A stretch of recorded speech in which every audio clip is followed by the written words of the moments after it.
नमस्कार, आप देख रहे हैं नवभारत टाइम्स और मैं हूं आपके साथ बिट्टू गिरी। आज बिहार विधानसभा के मानसून सत्र का चौथा दिन है और 3 दिन जो मानसून सत्र चला काफ़ी हंगामेदार रहा। आज भी हंगामेदार देखने को मिल सकता है। हमारे साथ बात करने के लिए AIMIM के विधायक अख्तरुल इमाम हैं। बात करेंगे सर, आज किस मुद्दों पर आज सरकार को देखिए, सवाल ये पैदा होता है, ये सरकार सड़क के बारे में, बिजली के बारे में पीठ बहुत थपथपाती है, लेकिन आज भी मेरे क्षेत्र में हरिया खाल एक गांव है जो दलितों का आज भी बिजली की लाइन तो छोड़िए, पोल भी उन लोगों ने नहीं देखा है।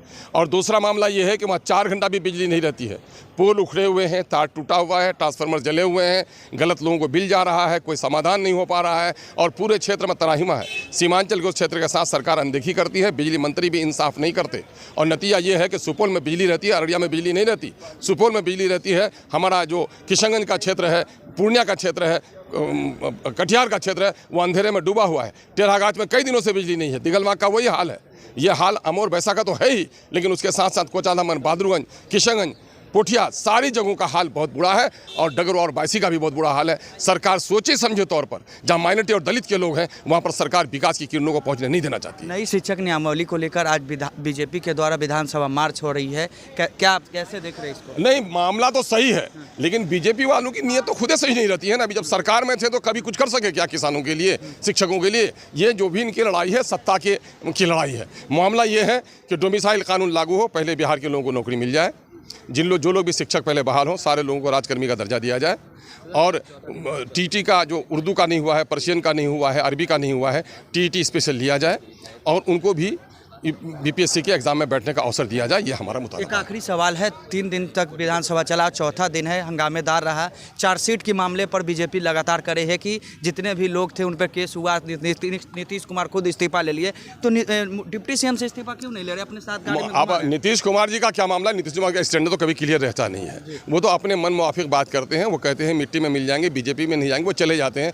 उनकी बातों पर कोई भरोसा नहीं है। लेकिन एक होता है पॉलिटिकल इथिक्स, ये होता है कि जिन पर चार्जेज आए ऐसे लोग कभी कभी स्थान खुद ही छोड़ देते हैं। लेकिन इस मुल्क में अदालत सबसे ऊंची है। अदालत जब तक किसी को मुजरिम करार नहीं दे, हम उसको कसूरवार नहीं समझते हैं। और बीजेपी को खुद ही होनी चाहिए कि बीजेपी तो चार्जशीट लोग मंत्री बने हुए हैं उनके। चलिए, तो ये थे हमारे साथ AIMIM के विधायक अख्तरुल इमाम, जिन्होंने साफ तौर पे कहा है कि जिस तरीके से सीमांचल के जो भी क्षेत्र हैं वहाँ बिजली नहीं पहुँच रही है और कई सारे जो आसपास के जगह हैं जहाँ पर बिजली पहुँच रही है। साथ ही साथ उन्होंने बिहार विधानसभा के मानसून सत्र के दौरान जिस तरीके से लगातार जो हंगामा देखने को मिला उस पर भी उन्होंने साफ तौर पे कहा है कि बीजेपी का काम ही है हंगामे करना। साथ ही साथ तेजस्वी यादव के चार्जशीट पर भी उन्होंने बड़ा बयान दिया और उन्होंने साफ तौर पे कहा है कि जिन लोगों पर कार्रवाई करनी है उसके साथ ही बीजेपी जाकर मिल जाती है और खुद बीजेपी के लोग ही चार्जशीटेड है, कई लोग दागी भी हैं, केस भी उन पे है। फिलहाल इस खबर में इतना ही। खबरों के साथ बने रहें और देखते रहें नवभारत टाइम्स पटना से बिट्टू गिरी के साथ। बहुत अच्छी खबर आप लोग दे रहे हैं, करना चाहिए। देश के नीतियों के खिलाफ अगर वो कर रहे हैं तो अच्छी बात है। देश में महंगाई है, देश में बेरोज़गारी है, देश की संपत्तियों को औने पौने भाव में भारत सरकार बेच रही है। इसके लिए अगर बिहार की भारतीय जनता पार्टी की इकाई अगर प्रदर्शन कर रही है, डिमांड उठा रही है, तो राज्य के लिए अच्छे संकेत है। लेकिन आपकी नीतियों के खिलाफ मार्च है। नहीं, हमारे समर्थन में कर रही है। हमारी नीतियों में क्या खामी है? अगर हमारी नीतियों में खामी होती तो हम 10 लाख लोगों को आज नौकरी देने के लिए तो नीतियां नहीं बनाते, दे रहे हैं। हमारी नीतियों में अगर खामी होती तो हम यहाँ पर रोज़गार देने के लिए 10 लाख लोगों को रोज़गार देने के लिए नीतियाँ हमने बनाई है और उस दिशा में हम लोग काम कर रहे हैं। तो हमारी नीतियों में तो कोई खामी नहीं दिखती है। लेकिन भारत सरकार के जो हमारे देश के प्रधानमंत्री हैं और भारतीय जनता पार्टी के जो आला नेता हैं, सब लोगों ने देश के सामने कहा कि हम हर साल 2 करोड़ लोगों को रोज़गार देंगे, नौकरी देंगे, हर महंगाई को कम करेंगे और जो देश की संपत्ति लूटने वाले, काले धन जमा करने वाले लोग हैं, उस पैसा को लाएंगे और हर परिवार के खाते में 15 से 20 लाख रुपया डाल देंगे। तो एक भी इम्प्लीमेंट नहीं हुआ है। तो इसके लिए अगर आंदोलन भारतीय जनता पार्टी के बिहार इकाई के सभी नेता कर रहे हैं तो उनको धन्यवाद। ये प्रधानमंत्री आवास योजना का पैसा मिल रहा है क्या? नहीं, प्रधानमंत्री आवास योजना में तो देख लीजिए कि 2018-19 में एक भी लक्ष्य बिहार को प्राप्त नहीं हुआ, 22-23 में एक भी बिहार को लक्ष्य प्राप्त नहीं हुआ और 23-24 जो अभी चल रहा है इसमें भी प्रधानमंत्री आवास योजना का एक भी लक्ष्य नहीं मिला।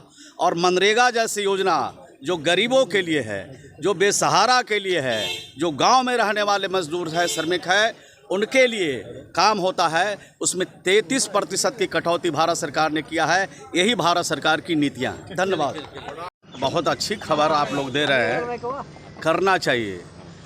देश के नीतियों के खिलाफ अगर वो कर रहे हैं तो अच्छी बात है।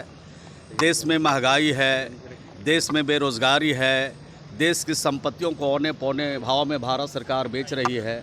इसके लिए अगर बिहार की भारतीय जनता पार्टी की इकाई अगर प्रदर्शन कर रही है, डिमांड उठा रही है, तो राज्य के लिए अच्छे संकेत है। लेकिन आपकी नीतियों के खिलाफ मार्च है। नहीं, हमारे समर्थन में कर रही है। हमारी नीतियों में क्या खामी है? अगर हमारी नीतियों में खामी होती तो हम 10 लाख लोगों को आज नौकरी देने के लिए तो नीतियाँ नहीं बनाते, दे रहे हैं। हमारी नीतियों में अगर खामी होती तो हम यहाँ पर रोज़गार देने के लिए 10 लाख लोगों को रोज़गार देने के लिए नीतियाँ हमने बनाई है और उस दिशा में हम लोग काम कर रहे हैं। तो हमारी नीतियों में तो कोई खामी नहीं दिखती है। लेकिन भारत सरकार के जो हमारे देश के प्रधानमंत्री हैं और भारतीय जनता पार्टी के जो आला नेता हैं, सब लोगों ने देश के सामने कहा कि हम हर साल 2 करोड़ लोगों को रोज़गार देंगे, नौकरी देंगे, हर महंगाई को कम करेंगे और जो देश सोच ही नहीं है काम करने का। जब ये काम करने के मूड में नहीं है, ये भ्रष्टाचार में लिप्त है, ये लूटने में लगे हुए हैं, तो सदन चलने देने से क्या फ़ायदा है। हम लोग कह रहे हैं कि शिक्षकों को राजकर्मी का दर्जा दीजिए। किसान सलाहकारों पर बेवजह लाठी चलाया गया। 4 सीटें डिप्टी सीएम को गाड़ी में बैठा के ला रहे हैं मुख्यमंत्री जी। हम लोग कह रहे हैं कि इस्तीफा कराइए। आखिर पहले आपने कैसे इस्तीफा लिया था? मेवालाल जी से, मंजू जी से, कानून मंत्री से, क्या कारण था इस्तीफा लेने का? आज कौन सी मजबूरी हो गई कि आपका 0 टॉलरेंस समाप्त हो गया बिहार में?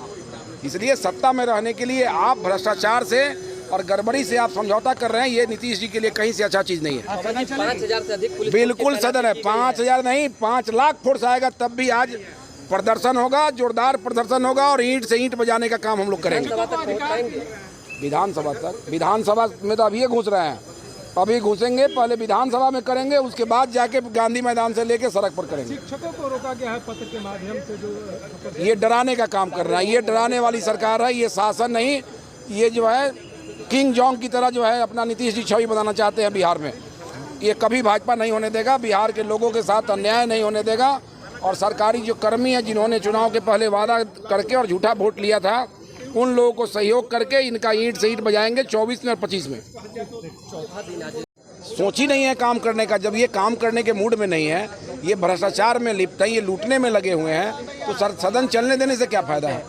हम लोग कह रहे हैं कि शिक्षकों को राजकर्मी का दर्जा दीजिए। किसान सलाहकारों पर बेवजह लाठी चलाया गया। 4 सीटें डिप्टी सीएम को गाड़ी में बैठा के ला रहे हैं मुख्यमंत्री जी। हम लोग कह रहे हैं कि इस्तीफा कराइए। आखिर पहले आपने कैसे इस्तीफा लिया था? मेवालाल जी से, मंजू जी से, कानून मंत्री से, क्या कारण था इस्तीफा लेने का? आज कौन सी मजबूरी हो गई कि आपका 0 टॉलरेंस समाप्त हो गया बिहार में? इसलिए सत्ता में रहने के लिए आप भ्रष्टाचार से और गड़बड़ी से आप समझौता कर रहे हैं। ये नीतीश जी के लिए कहीं से अच्छा चीज़ नहीं है। 5,000 से अधिक पुलिस बिल्कुल सदन है। 5,000 नहीं, 5 लाख फोर्स आएगा तब भी आज प्रदर्शन होगा, जोरदार प्रदर्शन होगा और ईंट से ईंट बजाने का काम हम लोग करेंगे। विधानसभा तक, विधानसभा में तो अभी ये घुस रहे हैं, अभी घुसेंगे। पहले विधानसभा में करेंगे, उसके बाद जाके गांधी मैदान से लेके सड़क पर करेंगे। शिक्षकों को रोका गया है पत्र के माध्यम से, जो ये डराने का काम कर रहा है। ये डराने वाली सरकार है, ये शासन नहीं। ये जो है किंग जॉन्ग की तरह जो है अपना नीतीश जी छवि बनाना चाहते हैं बिहार में। ये कभी भाजपा नहीं होने देगा। बिहार के लोगों के साथ अन्याय नहीं होने देगा। और सरकारी जो कर्मी हैं, जिन्होंने चुनाव के पहले वादा करके और झूठा वोट लिया था, उन लोगों को सहयोग करके इनका ईंट से ईंट बजाएंगे 24 में और 25 में। सोच ही नहीं है काम करने का। जब ये काम करने के मूड में नहीं है, ये भ्रष्टाचार में लिप्त है, ये लूटने में लगे हुए हैं, तो सदन चलने देने से क्या फ़ायदा है। हम लोग कह रहे हैं कि शिक्षकों को राजकर्मी का दर्जा दीजिए। किसान सलाहकारों पर बेवजह लाठी चलाया गया। 4 सीटें डिप्टी सीएम को गाड़ी में बैठा के ला रहे हैं मुख्यमंत्री जी। हम लोग कह रहे हैं कि इस्तीफा कराइए। आखिर पहले आपने कैसे इस्तीफा लिया था? मेवालाल जी से, मंजू जी से, कानून मंत्री से, क्या कारण था इस्तीफा लेने का? आज कौन सी मजबूरी हो गई कि आपका 0 टॉलरेंस समाप्त हो गया बिहार में? इसलिए तो जो नियम से ही चलता है ना बिहार। हमने कहा कि एक बात आपकी सुनेंगे, मानेंगे, लेकिन जो नियम कहता है उसी के तहत आपके लिए काम करेंगे। हमने कब कहा कि उसकी बात नहीं मानने पर? हम नियम के तहत उसकी सभी बात मानने के लिए तैयार। क्यों नहीं इन लोगों ने खत्म किया जब आपने ये बात कही? ये तो भाजपा वालों से पूछना पड़ेगा।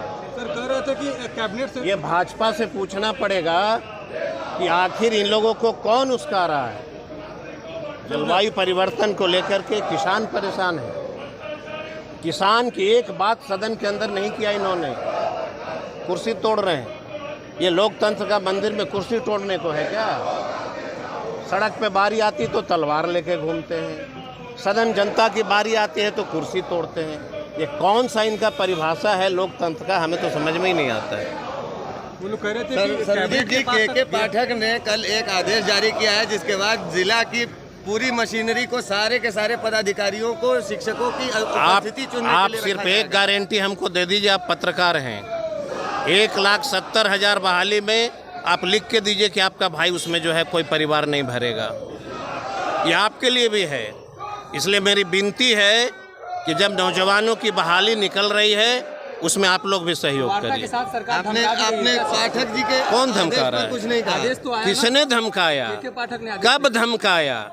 हम नौकरियां की बात कर रहे हैं, आप उसको धमकी के रूप में दिखा रहे हैं।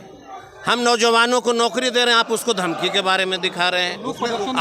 आप एक बार डिबेट के भाई एक चीज बताइए, आप लोग कभी एक बार डिबेट क्यों नहीं करा देते हैं? बुलाइए भाजपा वाला को, हमको भी बुलाइए, हम नौकरी की डिबेट करने को तैयार हैं। देश में और बिहार में उनके लोगों ने कितने नौजवानों को नौकरी किया, इसका डिबेट कराइए। प्रदर्शन करना भाई डिबेट कराइए ना, छोड़ दीजिए ना भाई। प्रदर्शन का तरीका होता है ना, आप कुर्सी तोड़िएगा सदन के अंदर, कुर्सी तोड़िएगा। शिक्षकों की बात करें, कुर्सी जब टूटी क्यों नहीं आप लोग कोई दिखा रहे हैं? सदन के अंदर कुर्सी टूटा, ये देश और दुनिया को क्यों नहीं दिखाई जा रही है? मणिपुर में महिलाएं बिना वस्त्र का घूम रही है, दुनिया को क्यों नहीं दिखाई जा रही है? उस आंदोलन को भी दिखाइए।